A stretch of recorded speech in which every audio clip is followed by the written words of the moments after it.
Okay, so we are doing the topic of non profit organisations. थोड़ा सा मैं recap दे देता हूँ नॉन प्रॉफिट ऑर्गेनाइजेशंस क्या होते हैं। Non profit organisations are those organisations whose primary objective is not to earn a profit but to provide services to its members। आमतौर पे जो क्लब होते हैं, club in society, these are the non profit organisations. अब जब हम financial statement बनाते हैं नॉन प्रॉफिट ऑर्गेनाइजेशंस के, उसमें और एक नॉर्मल प्रॉफिटेबल ऑर्गेनाइजेशन के फाइनेंशियल स्टेटमेंट में क्या फर्क होता है? सबसे पहले तो फर्क होता है टर्मिनोलॉजीज का।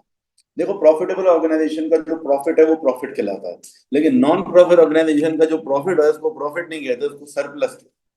देखा जाए तो है एक तरह से सॉर्ट ऑफ प्रॉफिट ही, कि भाई जितना इनकम आई और एक्सपेंसेस हुए, हम दोनों को टैली करेंगे। भाई income I for example 1 lakh की, एक्सपेंसेस हुए 80,000 के, 20,000 बच गए ना। और बचे हुए पैसे क्या होंगे? अगर वो प्रॉफिटेबल ऑर्गेनाइजेशन होती तो हम बोलते प्रॉफिट, और अगर हम उसको नॉन प्रॉफिट ऑर्गेनाइजेशन है तो उसको हम क्या कहेंगे? सरप्लस कहेंगे। उसको ये नफा नहीं हुआ है, ये बच गए, पैसे बच गए। ठीक है, यानी कि फर्क क्या है? अगर प्रॉफिट होता तो ओनर अपने घर ले जा सकता था, अपने पर्सनल इस्तेमाल में ले सकता था उसको, लेकिन क्योंकि ये प्रॉफिट नहीं है, सरप्लस है, तो no one can use it for personal needs. इसको जो है हम यूज करेंगे क्लब के ऊपर ही री इन्वेस्ट कर दिया जाए। Okay, understood everyone? अच्छा, हर क्लब के अंदर कोई ना कोई बार होता है, या कैफे होता है, या रेस्टोरेंट होता है, इस तरह की कोई शॉप होती है, कोई चीज होती है।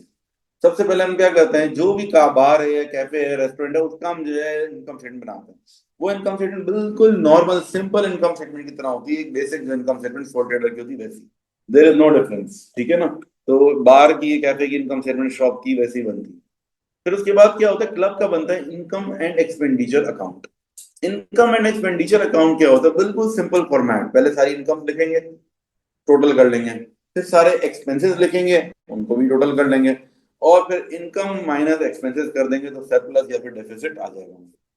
ओके, ये एक बात हो गई। चलिए, let's start with question from the past paper. ये द जेड स्पोर्ट्स क्लब। चलो, the Z sports club. The Z Sports Club has a shop which sells sports wear. Okay. The following details relate to the shop.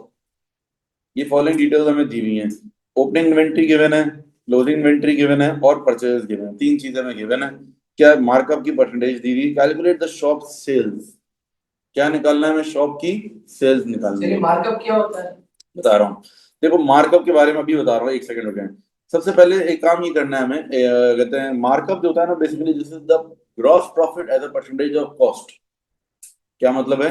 अगर मेरे पास cost of sales आ जाए और multiply में markup से कर दूं, जो आंसर हो जाएगा वो मेरी क्या हो जाएगी? वो आंसर होगा gross profit. I repeat once again, cost of sales multiply में मार्कअप करूंगा तो आंसर क्या आ जाएगा? Gross profit. अच्छा, कॉस्ट ऑफ सेल्स कैसे निकलती है? जी, रेशियो से इस्तेमाल होगा। रिकॉर्डिंग है, रेशियो बिल्कुल है। अच्छा, कॉस्ट ऑफ सेल्स की अगर हम बात करते हैं right now, cost of sales क्या होता है? Opening inventory plus purchases minus closing inventory. ये कॉस्ट ऑफ सेल्स का फॉर्मूला है, आपको याद है ना ये तो? हाँ, सोल ट्रेडर में हम जैसे पढ़ते थे, इनकम स्टेटमेंट बनाते थे, तो opening inventory plus purchases minus closing inventory. अब देखेंगे जरा, ओपनिंग इन्वेंट्री कितने की है हमारी? ये देखें, ओपनिंग इन्वेंट्री है 900, परचेजेस है 7,600, माइनस क्लोजिंग इन्वेंट्री 970। बताएं क्या आंसर आएगा? हाँ जी, कैलकुलेट करें। इतना टाइम क्यों लग रहा है? 7,600, यस 970, 7,530। ये आपकी कॉस्ट ऑफ सेल्स आ गई। Cost of sales. अब आप क्या करोगे? Cost of sales multiply by markup is equals to gross profit. 7,530 multiply by markup, markup कितने का? 40% का।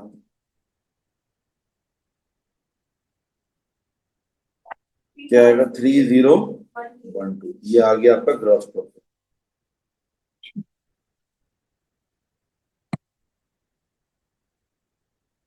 ठीक है,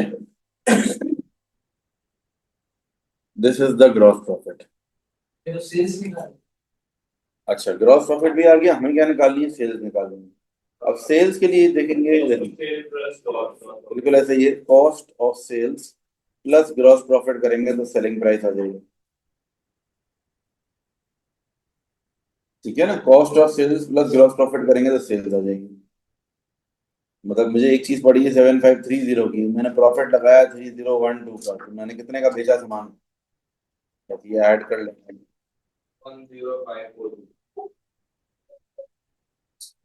1054 ठीक है, ये आ गई आपकी सेल्स।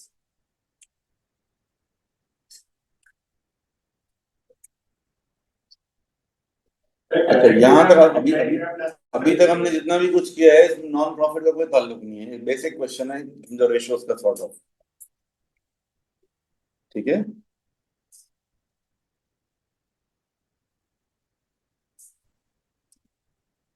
चलो लेट्स मूव फॉरवर्ड।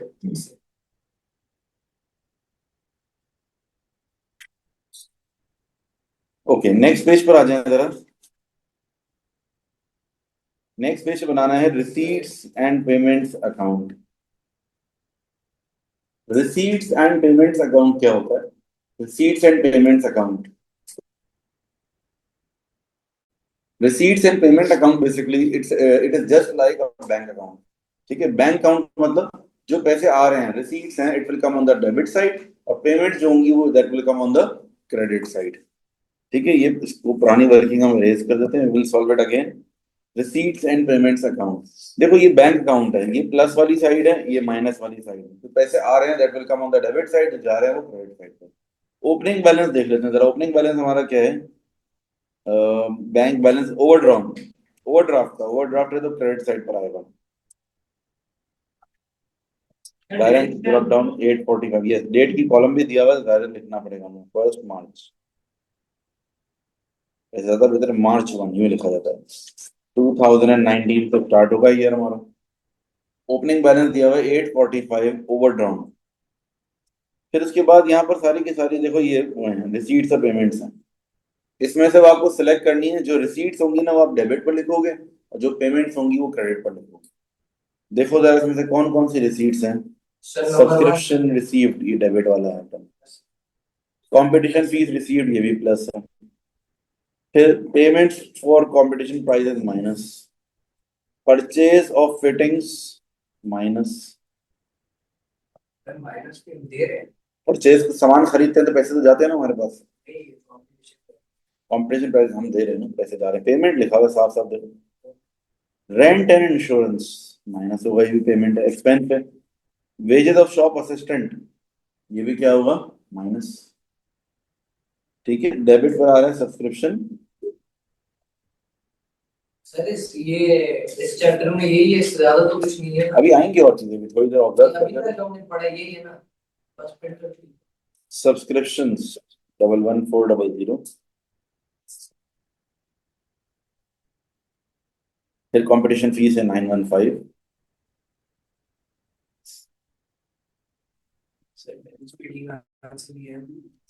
पिछले पेज पे दिया हुआ है ओपनिंग बैलेंस।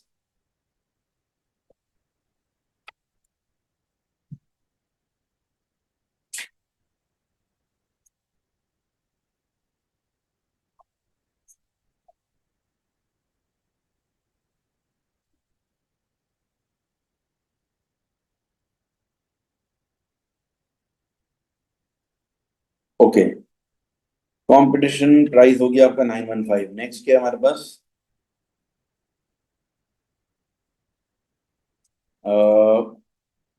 कंपटीशन फीस आ गई हमारे पास 915, कंपटीशन प्राइस 390 है।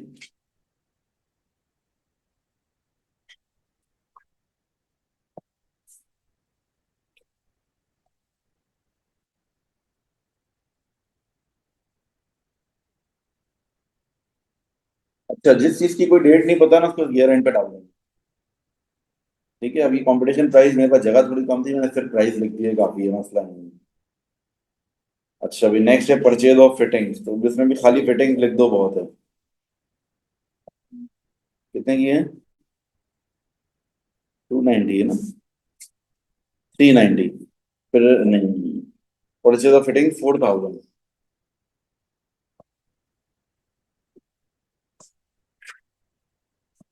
रेंट एंड इंश्योरेंस, उसके बाद है वेजेस।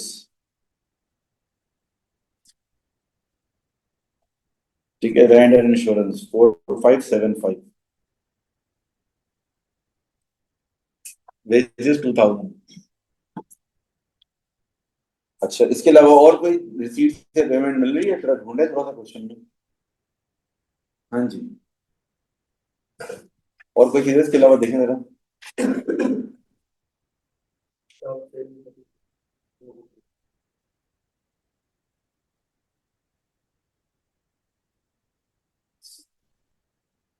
हाँ जी, अगर हम ऊपर चलें, बिल्कुल शॉप की सेल्स और परचेजेस। शॉप की सेल्स जो है, शॉप सेल्स हमारी कितने की थी? यही 10542, और शॉप की परचेजेस 7600।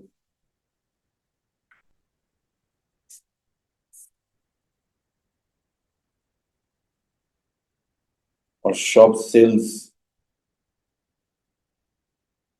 107 10542।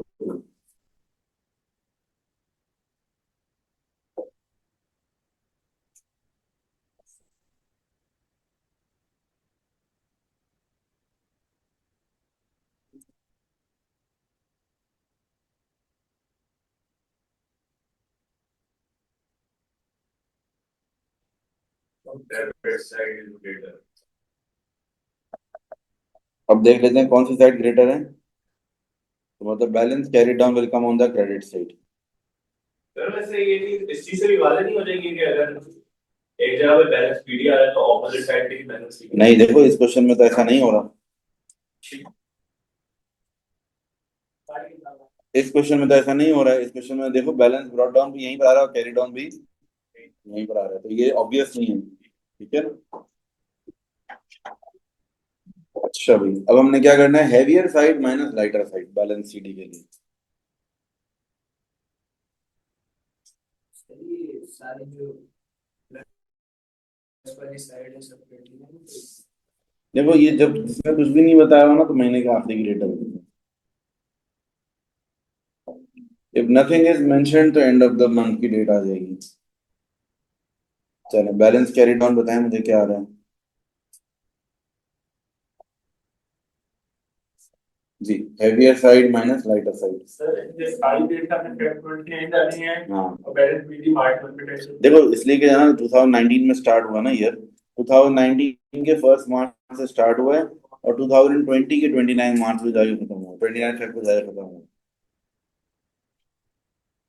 अब heavier side minus lighter side करेंगे बैलेंस सीडी। 84447 ये बैलेंस सीडी बताया आपने, और टोटल क्या बन रहा है? 7285।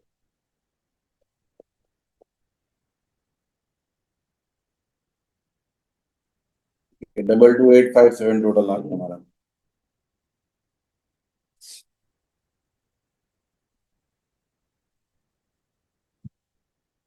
ठीक है।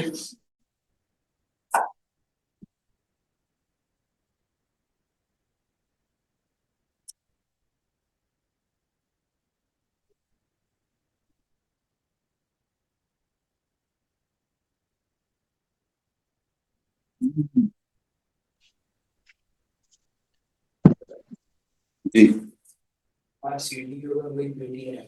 जो बैलेंस कैरी डाउन होगा वही बैलेंस डाउन हो जाएगा। डेट इसकी क्या हो जाएगी? मार्च में। 2020 चल रहा है ना यहाँ पे, इस वाली लाइन में तो। देखो यहाँ पर क्या हुआ है, 2019 फर्स्ट मार्च से स्टार्ट हुआ, बाकी सब एंड ऑफ द ईयर की, तो यहाँ पर भी, यहाँ पर तो ही एंड ऑफ द ईयर की डेट्स हैं। ओके, चलो लेट्स मूव फॉरवर्ड। ये हो गया हमारा receipts in payment account. It's very simple. कुछ पूछना है तो पूछ ले, मुझे कोई कंफ्यूजन है तो बताएं। आसान है सर इसके ज्यादातर क्वेश्चन इसी तरह हैं इनके सारे हम्म। सारे क्वेश्चन यही है इसी तरह। नहीं, मिक्स है। देखो, तुम डिफरेंट सॉर्ट ऑफ क्वेश्चन कर रहे हैं। रिसीट इन पेमेंट अकाउंट कम आता है, ज्यादातर इनकम एंड एक्सपेंडिचर अकाउंट आता है। चलें जी, बेटा ये बैलेंसिंग फिगर ना, heavier side minus lighter side, we have added all of them, और उसमें से ये सारे माइनस किए हमने। जस्ट टी अकाउंट ना। इनकम एक्सपेंडिचर होता है हाँ, उस पे इनकम। इनकम की हेडिंग डालेंगे, सारी इनकम टोटल कर लेंगे। अभी हम देख लेते हैं क्वेश्चन ना, सही। नेक्स्ट क्वेश्चन होगा ही इनकम एंड एक्सपेंडिचर का। नेक्स्ट पेज पर आ जाए बेटा, नेक्स्ट क्वेश्चन पर आ जाए। कौन, move on to the next page, शब्द the K music club.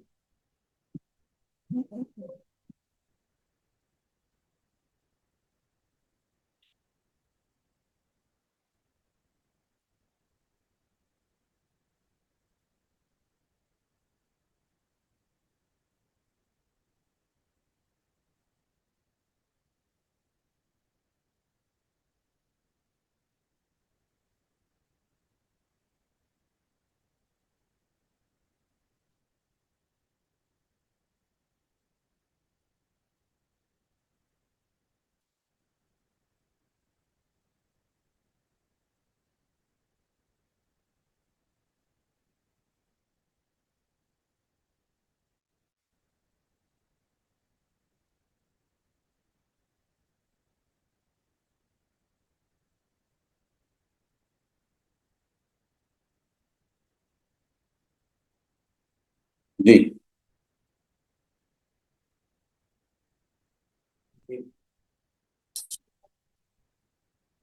the K Music Club provide facilities for listening to music and also provides a refreshment bar for members. अच्छा भाई, एक म्यूजिक क्लब है, वो क्या फैसिलिटीज दे रहा है भाई? आओ आए आप, अपने मेंबर्स यहाँ पर आके म्यूजिक सुन सकते हैं और रिफ्रेशमेंट उनके लिए बार है। Okay, the club had the following assets and liabilities, calculate the accumulated fund. Accumulated fund क्या होता है? What is accumulated fund? Accumulated fund basically जो है वो होता है, कहते हैं capital, just like a capital, assets minus liabilities. ठीक है, जब भी आपको एक्यूमुलेटेड फंड निकालना होगा तो क्या होगा? Assets minus liabilities. अब जरा देखें इन सब में से सारे एसेट्स कौन कौन से? सब्सक्रिप्शन एंड एडवांस, ये क्या है? एसेट है लायबिलिटी है? ये लायबिलिटी है भाई। देखो, सब्सक्रिप्शन एंड एडवांस, किसी ने मुझे एडवांस पैसे दिए हुए हैं तो मेरे लिए वो लायबिलिटी हुई ना। सोचो, किसी ने एडवांस पेमेंट करी हुई है मुझे, मैंने किसी को एडवांस पेमेंट की है तो मेरे लिए एसेट होगा। लेकिन अगर किसी ने मुझे एडवांस पेमेंट की हुई है, दैट इज अ लायबिलिटी। बेटा ये मोबाइल छोड़ दो, गुड नाइट कह के यहाँ रख दो, यहाँ आ जाओ हमारे साथ आ जाओ, गुड इवनिंग बोल दो आखिरी दफा। ठीक है, subscription in advance, subscription advance is a liability, minus हो जाएगा। देन सब्सक्रिप्शन इन एरियर्स, ये क्या है? ये एसेट है, क्योंकि एरियर वाली सब्सक्रिप्शन वो है जो हमें लेने हैं, पैसे मिलने हैं हमें, रिसीवेबल है, सॉर्ट ऑफ ट्रेड रिसीवेबल एक तरह से। कैश एट बैंक, ये भी एसेट है। Cash in hand, wages outstanding, wages outstanding is a liability. Refresh inventory, ये भी इन्वेंट्री एसेट है बिल्कुल। फिक्सचर्स एसेट है, बस इन सब का टोटल कर लो, आंसर आ जाएगा। लायबिलिटीज माइनस होंगे, एसेट्स प्लस होंगे।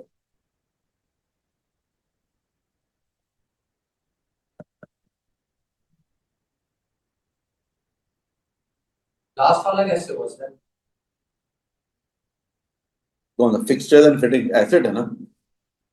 बुक वैल्यू मतलब? बुक वैल्यू मतलब वही net book value after depreciation, तो डेप्रिसिएशन माइनस होने के बाद। बताएं व्हाट इज द टोटल?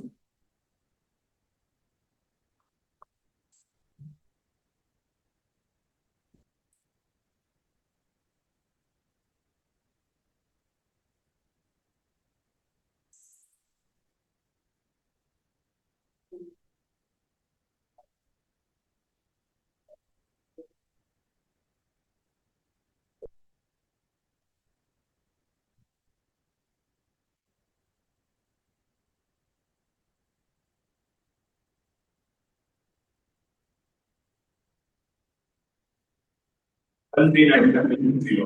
13 3970. 13970। कितने से कहा? चार मार्क? हाँ, फ्री के मार्क्स है ना। State how accumulated fund of a club is built up over time. वक्त के साथ साथ एक्यूमुलेटेड फंड कैसे हमारा बिल्डअप होता रहता है, कैसे? दो नंबर देना मुश्किल है, चार नंबर देना आसान है। ये भी बहुत आसान है, थ्योरी पार्ट है, बस आंसर देना है आपने। देखो, एक क्लब है, उसने पहली दफा जिंदगी में फर्स्ट टाइम जब क्लब बना तो कहाँ से पैसे आएंगे? चंदे से, लोग डोनेशन देंगे, उससे क्लब बन जाएगा। ठीक है, लेकिन उसके बाद ओवर द टाइम क्या होगा? सरप्लस जो आएगा, आप देखोगे ना, सरप्लस से होगा, और कोई डोनेशन या कोई गिफ्ट वगैरह कहीं से आते हैं तो। ठीक है ना। सर, जो बात पर है ना वो उसमें मैं 2025 के मेरे सारे हो गए, वेरी गुड। लेकिन थ्योरी नहीं। थ्योरी सब में करनी है, यही सबसे बड़ी मिस्टेक कर रहे हो। थ्योरी आखिर में करूँ। थ्योरी आखिर में नहीं, बहुत बड़ी मिस्टेक है। साथ साथ आप मार्किंग स्कीम देख के छाप लो, कोई मसला नहीं, लेकिन करो, देखते देखते ही रिटेन होगा उसी वक्त, एक साथ भी मेरा होंगे। सिलेबस कवर इस तरह हुआ, कैश बुक पेटी कैश बुक मैंने मार्किंग स्कीम से कोई देखा बात नहीं, आप देख के करोगे आपको चीजें याद आ जाएंगी। आपने कभी ना कभी जिंदगी में पढ़ा तो है ना, जब आप देखोगे आपको चीजें याद आना शुरू होंगी। तो ये जब भी आप ईयरली पास पेपर घर पे कभी भी प्रैक्टिस कर रहे होगे, थ्योरी का पार्ट आपने नहीं छोड़ना है। बेशक आप मार्किंग स्कीम देख के अपने वर्ड में लिख लो या छाप लो, कॉपी कर लो, कोई मसला नहीं, लेकिन आपने लिखना है। लिखते लिखते रिटेन कुछ ना कुछ हो जाएगा दिमाग में। चल, accumulated fund is build up by adding the surplus and other donations over the time। बस और क्या, थ्योरी मार्क्स इजी होते हैं, थ्योरी मार्क्स तो इतने मुश्किल नहीं होते हैं।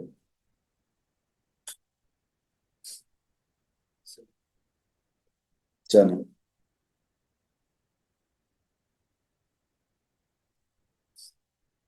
let's move forward। The following information is available for the year ended 31st March 2020। ये सारी information available है। आगे क्या करना है, हमें आई थिंक सब्सक्रिप्शन अकाउंट, हमें ये सारी इरेज कर देते हैं, पहले तो इसको शुरू से करेंगे। Calculate the refreshment bar wages for the year ended 31st March 2020। Refreshment bar की वेजेस, वेजेस किस तरीके से कैलकुलेट करते हैं? देखो, वेजेस के अंदर आपको जो दी हुए वेजेस पेड बताई हुई है, इसके अंदर अगर कोई एडजस्टमेंट है, कुछ प्रीपेड या अक्रूड है, तो उसको आप एडलेस कर लोगे। अच्छा देखें जरा, वेजेस आउटस्टैंडिंग 105, अक्रूड है, क्या करें, प्लस या माइनस? अक्रूड हमारा प्लस होता है अगर साल के एंड का हो, लेकिन अगर यही अक्रूड साल के स्टार्ट का होगा तो माइनस होगा। अब देखो, यही अक्रूड अगर हमारा साल के शुरू का होगा तो माइनस होगा। देखें, दो अक्रूड है इसके अंदर। वेजेस में अगर हम देखें, आप सब लोग बेटा बेटा सबकी अटेंशन मेरी तरफ हो। यहाँ देखो, वेजेस कितने की है हमारी, ये 1250 की हमने पे करी है। एक अक्रूड ये है हमारे पास, वेजेस आउटस्टैंडिंग 115 31 मार्च का। बेटा मेरी तरफ अटेंशन, कोई बातें नहीं करेगा आपस में। और एक और अक्रूड पीछे भी है, ये देखें, ये भी था अक्रूड 140। तो ये 140 वाला अक्रूड माइनस हो जाएगा और ये वाला ऐड होगा। I repeat once again, 1250 the bank, bank की पेमेंट है ये हमारी, 115 ऐड हो जाएगा। और ओपनिंग जो स्टार्ट ऑफ द ईयर में जो अक्रूड है वो क्या होगा, माइनस। कितने का था स्टार्ट ऑफ द ईयर में अक्रूड? हमारे पास था 140 का। थोड़ा सा रिकॉल करो, इन्वेंट्री है उसमें इनकम्प्लीट रिकॉर्ड के टॉपिक में भी हमने किया था। देखो, जो एक्रूड होता है ना कैरी डाउन वाला, वो प्लस होता है, और अगर एक्रूड ब्रॉड डाउन वाला हो तो वो माइनस होता है। प्रीपेड का उल्टा हिसाब है, प्रीपेड अगर कैरी डाउन का होगा तो माइनस होगा, प्रीपेड अगर ब्रॉड डाउन का होगा तो प्लस होगा। 1225। आप सब लोगों को ये बात तो रटी हुई है ना कि प्रीपेड माइनस होता है, एक्रूड प्लस होता है, सोल ट्रेडर में जो करते थे हम। तो एक बात और याद रखो कि ये रूल किसके लिए है, बैलेंस कैरी डाउन के लिए। जो सोल ट्रेडर वाला क्वेश्चन होता है उसमें अक्रूड या प्रीपेड जो भी आता है वो साल के आखिर का आता है, तो इसीलिए हमने वो आपको याद कराया है, प्रीपेड माइनस और अक्रूड प्लस। लेकिन इन तरह के क्वेश्चन में स्टार्ट ऑफ द ईयर का भी आ जाता है, तो उसके लिए ऑपोजिट रूल अप्लाई होगा बस। अगर कभी ये आ जाए साल के शुरू में भी कुछ प्रीपेड या अक्रूड है तो बस उसका ऑपोजिट रूल है। अब सब्सक्रिप्शन अकाउंट बनाना है। सब्सक्रिप्शन अकाउंट का जो फॉर्मेट है वो क्या है, APPA। यस। अब सब्सक्रिप्शन अकाउंट का ये फॉर्मेट है, सब्सक्रिप्शन अकाउंट का format, this is the short form, APPA। अगर एक्सपेंस होता है, सब्सक्रिप्शन क्या है, इनकम है, एक्सपेंस है क्लब के लिए, क्लब को मिल रही है, क्लब पे कर रहा है, इनकम है ना, क्लब को मिल रही है सब्सक्रिप्शन ना। सोचो सब्सक्रिप्शन क्या होती है, जब मेंबर्स अपनी मंथली या ईयरली फीस जो पे करते हैं वो, तो क्लब को मिल रही है इनकम। जब भी कभी हम इनकम का टी अकाउंट बनाएंगे तो ऐसा बनेगा। इसका ये शॉर्ट, ये फॉर्मेट है, APP है। याद है हमने पढ़ा था पाप और आपको एक्सपेंस में PAAP वाला फॉर्मेट फॉलो हो रहा था, और इनकम में ये बहुत इजी फॉर्मेट है। देखो क्या है ये, APPA मतलब balance brought down accrued, bracket में ये आ जाएगा, फिर से balance brought down prepaid then नीचे आएगा balance carried down, prepaid, then balance carried down accrued. ठीक है, एक्रूड, प्रीपेड, प्रीपेड, अक्रूड, चार चीजें हो गई। फिर आएगा यहाँ पर बैंक, और यहाँ पर आएगा income and expenditure account. This is the format. और अगर बैड डेट्स होंगे तो वो भी यहाँ पर आएंगे। अगर किसी क्वेश्चन में बैड डेट होंगे वो भी क्रेडिट साइड पर आएंगे। Now this is the format. मैं एक मिनट रुका हुआ हूँ, आप लोग खुद इसमें वैल्यूज डालने की कोशिश करें, दोनों वैल्यूज को। देखो ये 250 और ये 845, ये दोनों बैलेंस ब्रॉट डाउन की वैल्यूज है बिकॉज ऑफ 1 अप्रैल। ठीक है, प्रीपेड की जगह 250 लिख देंगे, और एक्रूड की जगह क्या आएगा? एक्रूड की जगह 845, प्रीपेड की जगह 250 आ गया, एक्रूड की जगह 845। अच्छा, 9880। वेट वेट वेट, सारी चीजें कंप्लीट करेंगे आगे। इसके बाद क्या है हमारे पास? ये 215 प्रीपेड है और 975 एक्रूड है। 975 एक्रूड है। अब बैंक की जगह देखो, कोई मुश्किल बात नहीं, ऊपर से वैल्यू क्लिक कर करके बस डालनी है। फॉर्मेट अगर आपको याद है, बाकी कोई मुश्किल बात नहीं। अब बैंक के अंदर वैल्यूज डालो। बैंक में क्या डालेगा? Subscription receive during the year, कितनी सब्सक्रिप्शन मिली है हमें? 8500 subscription received. Then bad debts, ये बताया हुआ इररिकवरेबल डेट कहाँ गया था? मुझे रिकवरेबल डेट था ये रहा, 155। इररिकवरेबल डेट लिख दो या बैड डेट लिख दो, एक ही बात है। अब बैलेंसिंग फिगर ये होगी, balancing figure, this will be the balancing figure. Heavier side minus lighter side, करें जरा इन सबको प्लस।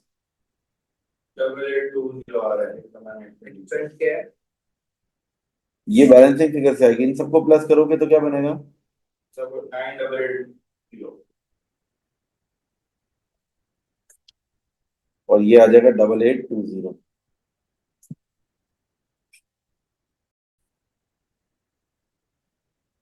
ये इजी मार्क्स हैं, आपको फॉर्मेट याद करना है बस। मेन चीज फॉर्मेट याद किया आपने, और ऊपर से वैल्यूज उठा उठा के आपने पिक करी है। बस ब्रॉड डाउन और कैरी डाउन इस तरीके से देखना है कि डेट के हिसाब से। और ये याद रखना, एडवांस जो होता है, एडवांस, ये दोनों ए से आ रहा है, एडवांस और एरियर। लेकिन एडवांस मतलब प्रीपेड, तो प्रीपेड कंसिडर करेंगे, और arrear mean accrued. Okay, next page पर आ जाएं।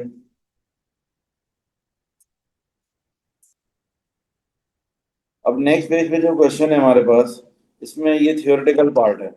अच्छा, थ्योरी के क्वेश्चन, जैसे मैं आपको बार बार एक बात कर रहा हूँ कि थ्योरी के जो मार्क्स हैं ये इजी मार्क्स हैं, इसको बिल्कुल भी लूज नहीं करना है। अभी हम जरा डिस्कस करते हैं, आप लोग कोशिश करें अपने वर्ड में लिखने की। Advise the club treasurer whether और not the club members should be required to pay their subscriptions by direct debit. Justify your answer by providing two advantages and two disadvantages. अब ये ऐसा क्वेश्चन है कि general knowledge का question है, मतलब as such कोई बहुत ज्यादा रिलेटेड नहीं है इस चार टॉपिक से। किसी बच्चे को अगर ये टॉपिक भी नहीं आता वो भी इसका आंसर लिख सकता है। देखो, डायरेक्ट डेबिट क्या होता है ये पता होना चाहिए आपको। What is direct debit? Direct debit basically जो होता है कि ऑटोमेटिकली जो पैसे कटते रहते हैं ना हमारे। अच्छा अच्छा। जैसे कि मिसाल के तौर पर आपने कोई सब्सक्रिप्शन ली हुई है, जैसे मैंने जूम की सब्सक्रिप्शन ली हुई है, किसी ने नेटफ्लिक्स की सब्सक्रिप्शन ली हुई है, हर महीने क्या होता है, खुद ब खुद पैसे कट जाते हैं अकाउंट में से। This is called direct debit. अब क्लब वाले क्या कह रहे हैं, ट्रेजर को ये पूछ रहे हैं कि भाई अगर हम मेंबर से डायरेक्ट डेबिट वाला फॉर्म साइन करवा लें तो हर महीने जो मेंबर की जो फीस है वो खुद ही कट जाया करे। तो बताओ जरा, वो कहते हैं डायरेक्ट डेबिटिंग। सही है, ये फॉर्मेलिटी वो है, इसका वर्ड है ना। तो डायरेक्ट डेबिट है। अब बताओ जरा, इसके दो एडवांटेजेस और दो डिसएडवांटेजेस क्या होंगे? टाइम बचेगा। पहला एडवांटेज बता रहे हो, डिसएडवांटेज? पहले हम एडवांटेजेस की बात कर लेते हैं। What are the advantages? Yes, सही है। हम अपने हिसाब से देखेंगे, हम क्लब के हिसाब से। भाई एक बात तो हम ये कह सकते हैं कि भाई पेमेंट टाइमली मिल जाएगी। ठीक है ना, लिखें पहला एडवांटेज। फर्स्ट एडवांटेज हम लिख सकते हैं कि सब्सक्रिप्शंस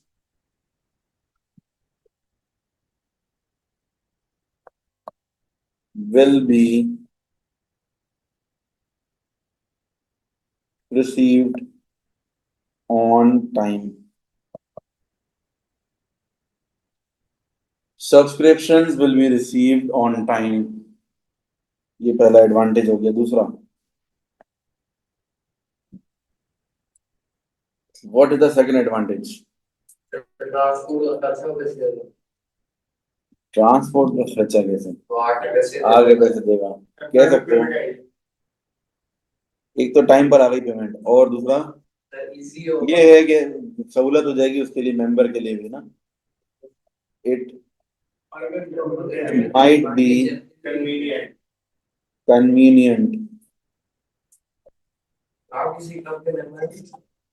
convenient for members. ठीक है, it might be convenient for members to pay online through direct debit. बिल्कुल सही है. और भी किसी स्टूडेंट ने बताया सर एडमिनिस्ट्रेशन कॉस्ट बचेगी. बिल्कुल सही है, बार बार ये फोन करके याद नहीं दिलाना पड़ेगा मेंबर को, भाई आपने पैसे भर दो, खुद ब खुद ही कट जाया करेंगे. लेकिन डिसएडवांटेज क्या है? चलो, कस्टमर को ये रहा हो सकता है कि कुछ मेंबर्स जो हैं इस बात से नाराज हों. हाँ, कुछ ऐसे लोगों में बैंक अकाउंट ही नहीं होगा. Some members might not have a bank account.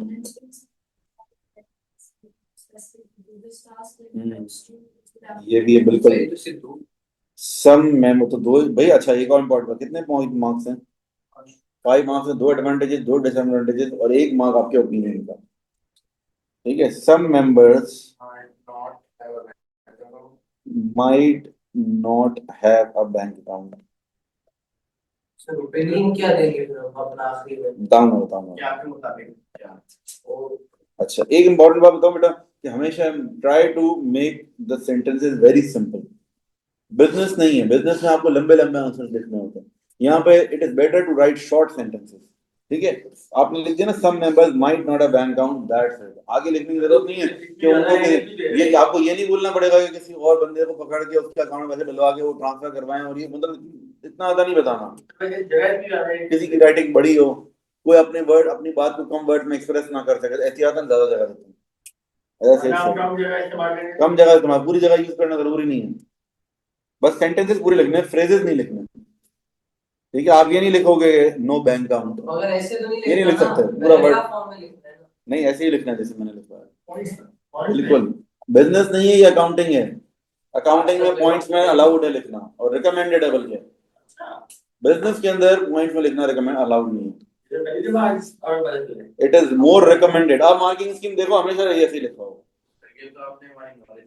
सही है. अच्छा, हमेशा मार्किंग स्कीम देखोगे. बट एक काम करो कि मैं एक बात कहता हूँ, जब भी कोई नया पॉइंट स्टार्ट करो, आपने एक पॉइंट लिखा खत्म, नया पॉइंट स्टार्ट करो नई लाइन से. मतलब सॉर्ट ऑफ पैराग्राफ ही हो गया ना इतना सा. ये छोटे छोटे पैराग्राफ है, एक एक लाइन के पैराग्राफ है, 1.5 लाइन का पैराग्राफ है. सही है. एवरी ये नहीं लगाओ, लगा भी दोगे तो कोई मार्क्स नहीं काटेगा. ठीक है. अच्छा, एक और नेगेटिव पॉइंट बताओ. ये थ्योरी के इजी मार्क्स हैं, ये लेने हैं आपको, कुछ भी करके लेने हैं ये. अच्छा भाई, some members might not have a bank account, एक बात हो गई. और एक क्या हो सकता है, बैंक वाले भी कोई चार्जेस लगाएंगे ये फैसिलिटी के. बैंक वाले, bank might charge some amount service one by one जी. नहीं, ये तो ठीक है, कह सकते हैं, लेकिन वैसे भी हमारे पास अकाउंटेंट तो होगा ना. हम ये कह सकते हैं बैंक की कोई सर्विस फी हो. क्या ऐसा होता है, बंदे ने सब्सक्रिप्शन ली भी है, उसके अकाउंट में पैसे पड़े हैं, अब उसको सब्सक्रिप्शन नहीं चाहिए, खुद ब खुद पैसे कटे. बिल्कुल. ये डिसएडवांटेज हुआ, एडवांटेज हुआ. अब इसको जो भी बात करो, अगर आप वैसे आपको एडवांटेज ही बना सकते हो कि कोई मेंबर जानबूझ के पे नहीं करना चाह रहा, हमें पहले से मिल के पैसे. आप जिस तरह हम बोलोगे वैसे चल जाएगा. ये क्लब की पॉइंट ऑफ व्यू देखना है. और डिसएडवांटेज हम ये बोल सकते हैं, कुछ मेंबर्स जो हैं might not like this. Some members might not be happy with this because के वो खुद बहुत पैसे कट रहे हैं, वो पैसे नहीं हो खर्च करने हैं उसको, तो हमें थोड़े दिनों बाद क्लब वाला को दे दूंगा. सर ये दोनों में लिख देंगे एक. अब इतना नहीं हो सकता, दोनों एक जगह लिखोगे. अच्छा, bank might charge a fee for this service. अब आपने लिखोगे, अब ओपिनियन देखो कैसे लिखना है। ओपिनियन आपको लिखवा रहा हूँ, जब भी ओपिनियन वाला सवाल आएगा ना तो यहीं से इसी तरह बिल्कुल शुरू करना है, लिखना है हमने। Based on the above points, based on the above points, लेकिन based on the above points, I would suggest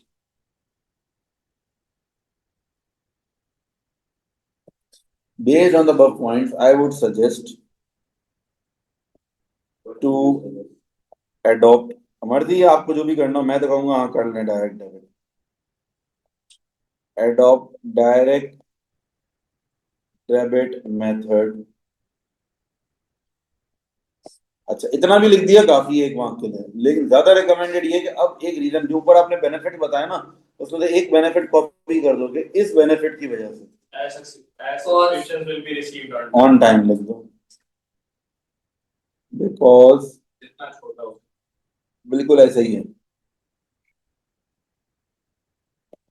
subscriptions will be अरे यार जाओ received on time।